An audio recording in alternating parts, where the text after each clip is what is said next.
தெரியாம தொட்டு விட்டார் ட்ரம்ப். 2000 ஏவுகணை ரெடியான ஈரான் உலக நாடுகள் உற்று நோக்குகின்றன.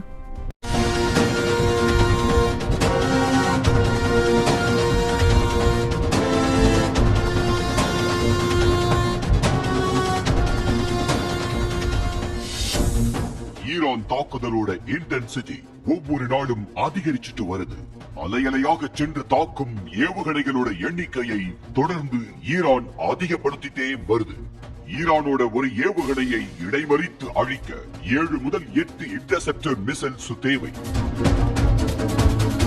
அது மட்டும் இல்லாம ஈரானோட போர் தந்திரமும் அமெரிக்கா இஸ்ரேலுக்கு பெரும் தலைவலியா மாறி இருக்கு. சின்ன ட்ரோன்கள், தரம் குறைந்த ஏவுகணைகளை அனுப்பி எதிரிகளின் வான் பாதுகாப்பு அமைப்புகளை ஈரான் குழப்பும். இந்த தரம் குறைந்த ஏவுகணைகளை இடைமறித்து அழிக்க 7 முதல் 8 இன்டர்செப்டர் மிசைல்ஸ்களை எதிரி நாடுகள் அனுப்பும். அந்த இடைவெளியில் திடீரென ஈரானின் பாலிஸ்டிக் ஏவுகணைகள் வந்து தாக்கும். இதனால் அமெரிக்காவின் இன்டர்செப்டர் மிசைல்ஸ் கையிருப்பு வேகமா தீர்ந்துட்டு வருது. அதோட கடலில் இருந்து நிலத்தில் உள்ள டார்கெட்டுகளை அழிக்க பயன்படுத்தும் டோமஹாவுக் மிசைல்ஸ் கையிருப்பும் குறைஞ்சிட்டு வரதா சர்வதேச ஊடகங்கள் தகவல் வெளியிட்டு இருக்கு. கடந்த 3 நாள்ல மட்டும் 400 டோமஹாவுக் ஏவுகணைகள் பயன்படுத்தப்பட்டு இருக்கா. இந்த 400 ஏவுகணைகளை தயாரிக்க 5 வருஷம் ஆகுமா.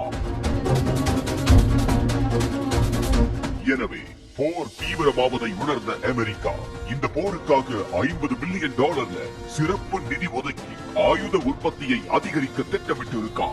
இது தொடர்பா ஆயுத உற்பத்தி நிறுவனங்களை சந்திச்சு ட்ரம்ப் பேச இருக்கிறதா சொல்லப்படுது. ஏற்கனவே தங்களுடைய ஏவுகணைகளை உக்ரைனுக்கு கொடுத்து வருவதால் இப்ப என்ன செய்யறதுன்னு தெரியாம அமெரிக்கா முழிச்சுக்கிட்டு இருக்கு.